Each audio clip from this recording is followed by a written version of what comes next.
বিগত 53 বছরে আমাদের বিভিন্ন সময়ে ক্ষমতার পালাবদল হয়েছে, আন্দোলন হয়েছে, নির্বাচন হয়েছে, নির্বাচনের নামে প্রহসন হয়েছে, ক্ষমতার পালাবদল হয়েছে, নেতৃত্বের হাত বদল হয়েছে, দলের পরিবর্তন হয়েছে, কিন্তু আমার দেশের জনগণ তাদের অধিকার ফিরে পায়নি। আসসালামু আলাইকুম রহমতুল্লাহ। সুপ্রিয় দর্শক, বাংলাদেশ জামাতে ইসলামীর ঢাকা মহানগরীর দক্ষিণের আমির জনাব নুরুল ইসলাম বুলবুল সাহেব বলেছেন, দেশ স্বাধীন হয়ে 54 বছর হয়েছে, মানুষের অধিকার প্রতিষ্ঠা হয়নি। ক্ষমতার পালাবদল হয়েছে, এক সরকার গেছে আর এক সরকার এসেছে, কিন্তু মানুষের অধিকার প্রতিষ্ঠা হয়নি।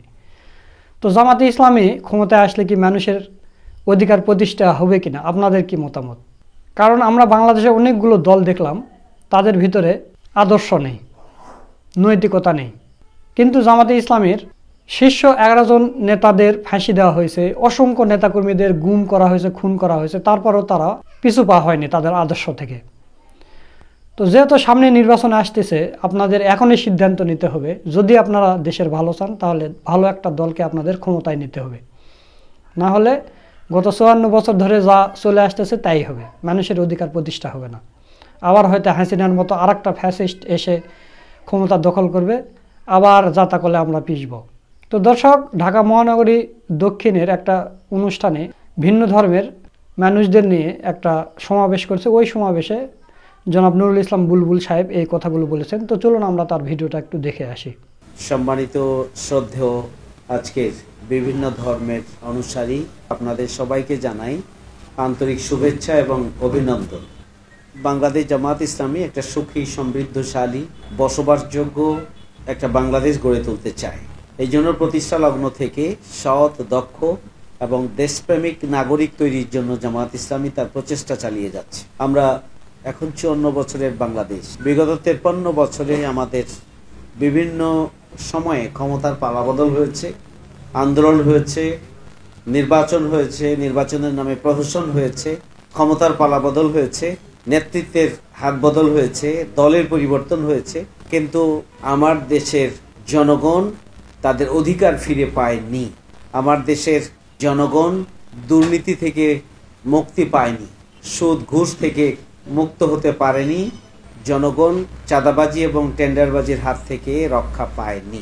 আমাদের দেশের জন্য সবচেয়ে বড় চ্যালেঞ্জ যেগুলো, মানুষের অধিকার ফিরিয়ে পাবে। রাষ্ট্রের দায়িত্ব হচ্ছে মানুষের অধিকার ফিরিয়ে দেয়া, রাষ্ট্রের দায়িত্ব হচ্ছে দুর্নীতির মূলোৎপাটন করা। কিন্তু রাষ্ট্র যেখানে দুর্নীতিতে আকণ্ঠ নিমজ্জিত, সেখানে একটা দলকে বা জনগণকে বা রাষ্ট্রকে দুর্নীতিমুক্ত করার তো প্রশ্নই আসে না। যদি দুর্নীতিমুক্ত নেতৃত্ব না হয়, সন্ত্রাস মুক্ত, চাঁদাবাজ মুক্ত নেতৃত্ব না হয়, যদি দেশপ্রেমিক নেতৃত্ব না হয়, মানুষের অধিকার প্রতিষ্ঠার ব্যাপারে আকাঙ্ক্ষা রয়েছে এমন মানুষ যদি নেতৃত্বের আসনে সমাসীন না হয়, তাহলে সমাজ এবং রাষ্ট্র থেকে দুর্নীতি দূর হতে পারে না, সন্ত্রাস দূর হতে পারে না, অনিয়ম দূর হতে পারে না, চাঁদাবাজি দূর হতে পারে না, লুটপাট দূর হতে পারে না। জামাত ইসলামী সবচেয়ে বড় মজলুম দল, সবচেয়ে বড় ক্ষতিগ্রস্ত একটা সংগঠনের নাম হচ্ছে বাংলাদেশ জামাত ইসলাম।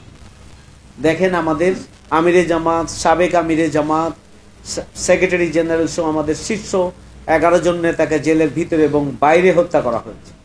5 শতাধিক কর্মী হত্যা করা হয়েছে। আমাদের শীর্ষ নেতার সন্তান এবং ভাইদেরকে গুম করা হয়েছে। 20,000-এর অধিক মামলা দিয়ে দেশ ছাড়া, ব্যবসা ছাড়া, চাকরি ছাড়া এবং বাড়ি ছাড়া করা হয়েছে।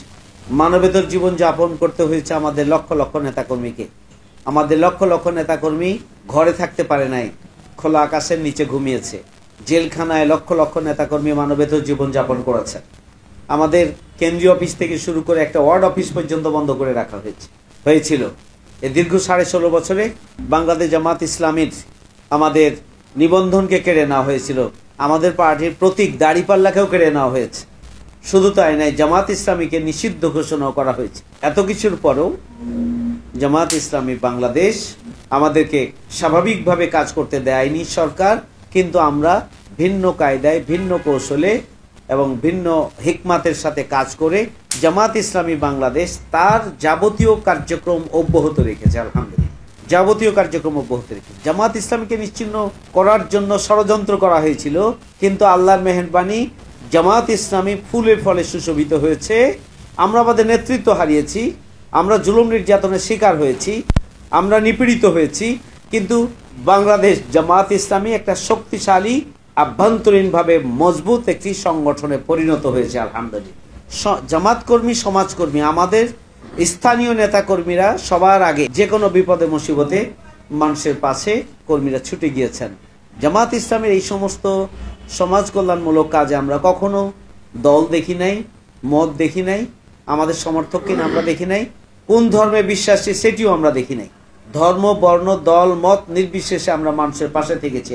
আপনারা জানেন যে পঞ্চগড়ে একটা নৌকা ডুবি হলো, সেখানে ৮০-৮৫ জন মানুষ নৌকা ডুবেতে নৌকায় মানে তারা মারা গিয়েছে। সেটি কি প্রোগ্রাম ছিল আপনারা জানেন? সেটি ছিল আপনাদের একটা তীর্থযাত্রা, এবং সেই তীর্থযাত্রায় যখন যাওয়ার সময় নৌকাটা ডুবে গেল, মানুষগুলো মারা গেল, সবার আগে আমিরে জামাত ডাক্তার শফিকুর রহমান ওই সমস্ত পরিবারের বাড়িতে বাড়িতে ঘুরে ঘুরে ঘুরে ঘুরে ঘুরে ঘুরে তাদেরকে সান্ত্বনা দিয়েছেন এবং আর্থিক সহযোগিতা দিয়েছেন। এটি কি আপনাদের জানা আছে? আপনারা জানেন যে একজন বিধবা মহিলা যার কেউ নেই, মাথা গুজার ঠায়ও নাই, অমুসলিম, তিনি আমিরে জামাতে খবর পাওয়ার পরে তিনি সেখানে ছুটে গেলেন এবং সেই পরিবারের সেই বিধবা শতবর্ষী মহিলাকে এটা বাড়ি করে দিয়ে তার মাথা গুজার ঠাই করার ব্যবস্থা করে দিন। এইটা আপনারা জানেন যে এরকম অসংখ্য ঘটনা আমাদের রয়েছে, যা আমরা দলমতের ঊর্ধ্বে, ধর্ম বর্ণের ঊর্ধ্বে আমরা মানুষের প্রতি মানুষের যে দায়িত্ব এবং কর্তব্য রয়েছে, মানবিক যে দায়িত্ব রয়েছে, এবং আমরা যে ধর্মে বিশ্বাস করি, মানুষের প্রতি মানুষের দয়া করা, কল্যাণ করার যে নির্দেশনা আল্লাহ এবং আল্লাহ রাসূল দিয়েছেন, সেই দায়িত্ব পালনের মানসিকতা নিয়েই আমরা একটা দায়িত্বশীল সংগঠন হিসাবে মানুষের পাশে ছুটে যাই। এই যে বঙ্গবাজারে আগুন লেগে গেল না, এখানে যে ব্যবসায়ীরা ক্ষতিগ্রস্ত হলো, এখানে তো আমরা দল মতো দেখিনি, ধর্ম মতো আমরা দেখি নাই। আমরা এই ক্ষতিগ্রস্তদের পাশে আমরা আর্থিক সহযোগিতা নিয়ে আমরা দাঁড়িয়েছি আমাদের সামর্থ্য অনুযায়ী। আপনারা দেখছেন বেইলি রোডে আগুন লেগে গেল না, বেইলি রোডে, এখানে ওই দোকানে যারা, ওই বিল্ডিংয়ে যারা মারা গেল, ওই বিল্ডিংয়ে আহত হলো, ক্ষতিগ্রস্ত হলো, এটা কোন দলের, কোন ধর্মের, এটা আমরা দেখি নাই। সবার আগে জামাত ইসলামী আমরা সেখানে ছুটে গিয়েছি বেইলি রোডে, অগ্নিসংযোগ, অগ্নি নির্বাপনের জন্য আমরা ভূমিকা রেখেছি, ওখানে আমরা সহযোগিতা করেছি, হসপিটালে দেখতে গিয়েছি, আর্থিক সহযোগিতা করেছি, এবং অ্যাম্বুলেন্স দিয়ে আমরা সার্বিক সহযোগিতা করেছি আহতদের, ক্ষতিগ্রস্তদের হসপিটালে নিয়ে যাওয়ার জন্য। এভাবে ঢাকায় তো আমরা প্রতিনিয়ত মানুষের পাশে আছি আলহামদুলিল্লাহ। আমাদের 10টি অ্যাম্বুলেন্স প্রতিনিয়ত মানুষের সেবা কার্যক্রম চালিয়ে যাচ্ছে। যাদের আর্থিক কোনো সঙ্গতি নেই, সে যে দলেরই হোক আর যে ধর্মেরই হোক, আমরা তাদেরকে বিনা পয়সায় ফ্রিতে আমরা তাদের স্বাস্থ্যসেবা নিশ্চিত করার জন্য অ্যাম্বুলেন্স সার্ভিস সেবা দিচ্ছি। করোনা যখন হলো, যখন একজন অভিভাবক তার সন্তানের কাছে যেতে ভয় পেত, সন্তান যখন করোনা রোগী পিতা হলে তার কাছে যেতে ভয় পেত, তখন জীবনের ঝুঁকি নিয়ে জামাত ইসলামের কর্মীরা এই সমস্ত রোগীদের পাশে হসপিটালে এবং বাসায় থেকেছে। শীত আসে, সংগঠনের পক্ষ থেকে বলে দেওয়া হয় যে শীত বস্ত্র বিতরণের ক্ষেত্রে অথবা যে কোনো সমাজ কল্যাণমূলক কাজের জন্য আমরা যখন কোনো বরাদ্দ আমরা দেই আমাদের থানাগুলোকে, আমরা বলে দিই যে একান্ত নিজেদের কর্মীদেরকে একটা অংশ দিবেন, আর একটা অংশ সাধারণ মানুষকে দিতে হবে, এবং তার মধ্য থেকে একটি অংশ যেন অবশ্যই যারা ক্ষতিগ্রস্ত এবং বিপর্যস্ত, প্রকৃত প্রাপ্য এবং প্রকৃত হক যাদের রয়েছে, ওই সমস্ত অমুসলিমদের কাছেও তা পৌঁছে দিতে হবে। আপনারা এলাকার মানুষ হিসাবে নিশ্চয় জামাত ইসলামের এই সমস্ত তৎপরতা সম্পর্কে আপনাদের ধারণা আছে। 5ই আগস্টের আন্দোলনে জামাত ইসলামের যে অবদান এবং ভূমিকা, আপনারা সেটি নিশ্চয় ভালো করে জানেন। আমরা এই আন্দোলনের সাথে একাকার হয়ে আমরা ছিলাম। আমরা যখন জানি না যে আন্দোলনের সফলতা না ব্যর্থতা, কোন জায়গায় গিয়ে আন্দোলন ঠেকবে, দেশের প্রয়োজনে, জনগণের প্রয়োজনে আমাদের ছাত্ররা জীবন দিচ্ছে, সুতরাং তাদের পাশে আমাদের থাকা দরকার। সেই দায়বদ্ধতার জায়গা থেকে আমরা ছাত্রদের পাশে ছিলাম এবং জুলাই আগস্টের ঐতিহাসিক আন্দোলনে আমরা ভূমিকা পালন করেছি। এই আন্দোলনে যারা জীবন দিয়েছেন, যারা গণহত্যা করেছে, তাদের বিচার করা। সবচেয়ে বড় দায়ী হচ্ছে, অন্যতম বড় দায়ী হচ্ছে শহীদ পরিবার এবং আহত পরিবারকে পুনর্বাসনের মাধ্যমে এই সমস্ত পরিবারগুলোকে স্বাভাবিকভাবে জীবন পরিচালনা করার জন্য পদক্ষেপ গ্রহণ করে এই জাতির, এই রাষ্ট্রের সবচেয়ে গুরুত্বপূর্ণ অগ্রাধিকার। যারা দীর্ঘ সময় ক্ষমতায় থেকেছে এবং ভিন্ন ধর্মাবলম্বীদের উপাসনালয় এবং তাদের সহায় সম্পদ লুটপাট করা, দখল করা এবং তাদের ঘরবাড়ি ভাঙচুর করা এবং বিশেষ করে ওই পূজার সময় রাজনীতি করার জন্য পূজার সময় পূজা মণ্ডপ ভাঙচুর করার কাজটি সবচেয়ে বেশি কে করেছে? আওয়ামী লীগ করেছে। সবচেয়ে বেশি আওয়ামী লীগ করেছে এবং এটা বিরোধী দলের ওপরে চাপিয়েছে। বিশেষ করে এটা সব সময় তারা জামাত শিবিরের উপরে চাপানোর জন্য চেষ্টা করেছে। ঘটনা ঘটিয়েছে আওয়ামী লীগ রাজনৈতিক উদ্দেশ্য চরিতার্থ করার জন্য, অমুসলিমদেরকে নিজেদের প্রভাব বলয়ে রাখার জন্য ঘটনা ঘটিয়ে অন্যদের উপরে চাপিয়েছে, আর নিজেরা গিয়ে আবার সান্ত্বনা দেওয়ার কাজটাও আবার তারাই করেছে। কারণ তারা মনে করে যে অমুসলিমদের ভোট নিজের হাতে রাখতে হবে। আওয়ামী লীগ সেই চক্রান্তের অংশ হিসাবেই আপনাদেরকেই মূলত ব্যবহার করেছে এবং আপনাদের উপরই জুলুম নির্যাতন চালিয়েছে। আমরা তো খুবই পরিষ্কারভাবে বলতে পারি, আমরা চ্যালেঞ্জ করে বলতে পারি, জামাত ইসলামী এবং ইসলামী ছাত্র শিবিরের কোনো কর্মী, কোনো নেতা অমুসলিমদের কোনো সম্পদ, কোনো ঘর বাড়ি দখল করে আছে, আমরা চ্যালেঞ্জ করে বলতে পারি, এটা কেউ প্রমাণ করতে পারবেন না। জামাত ইসলামী 5ই আগস্টের পরও এটি করে নাই, আগামী দিনেও জামাত ইসলামী বাংলাদেশ কখনোই এটি করবে না। জামাত ইসলামীর কোন কর্মী সেই দুঃসাধ্য নেই যে কর্মী এই ধরনের কোনো অপরাধের সাথে যুক্ত হতে পারে, কারণ এটাই হচ্ছে আমাদের ট্রেনিং। লা ইকরাহা ফিদ্দিন, দিন নিয়ে কোনো বাড়াবাড়ি নেই।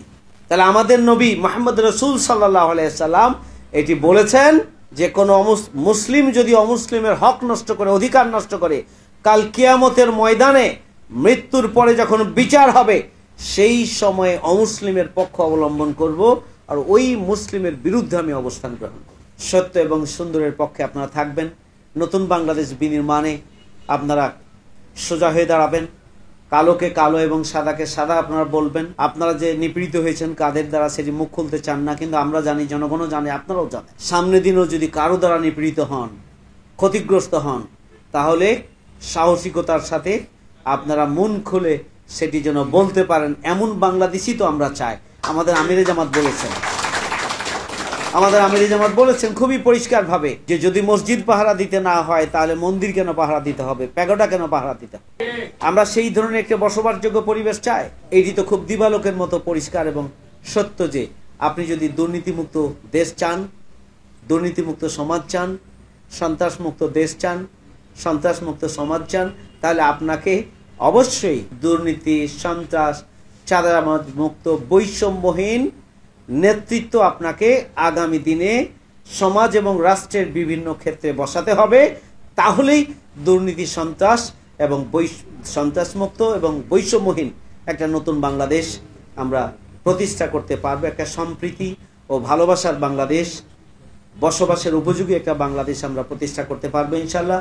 আসুন আমরা সবাই মিলে বিধ্বস্ত বিপর্যস্ত এই নতুন বাংলাদেশ আমরা গড়ে তোলা এবং এটাকে একটি স্থায়ী ভিত্তির উপরে দাঁড় করানোর জন্য আসুন আমরা দেশপ্রেমিক জনগোষ্ঠী যারা সবাই মিলে এক হয়ে আমরা আমাদের প্রিয় বাংলাদেশকে সৎ, দক্ষ, দেশপ্রেমিক এবং নৈতিকতা সমৃদ্ধ বৈষম্যহীন নেতৃত্বের হাতে আমরা তুলে দেই এবং এই জন্য আমরা সবাই মিলে একযোগে কাজ করি।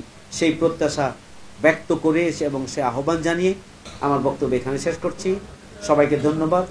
সুপ্রিয় দর্শক, আপনারা জনাব নুরুল ইসলাম বুলবুল সাহেবের বক্তব্যটা শুনলেন, তো তার কথাগুলো আপনাদের কাছে কেমন লেগেছে তা অবশ্যই কমেন্ট করে জানিয়ে দেবেন, আর ভিডিওটা ভালো লাগলে শেয়ার করবেন। সকলকে ধন্যবাদ। আসসালামু আলাইকুম ওয়া রাহমাতুল্লাহ।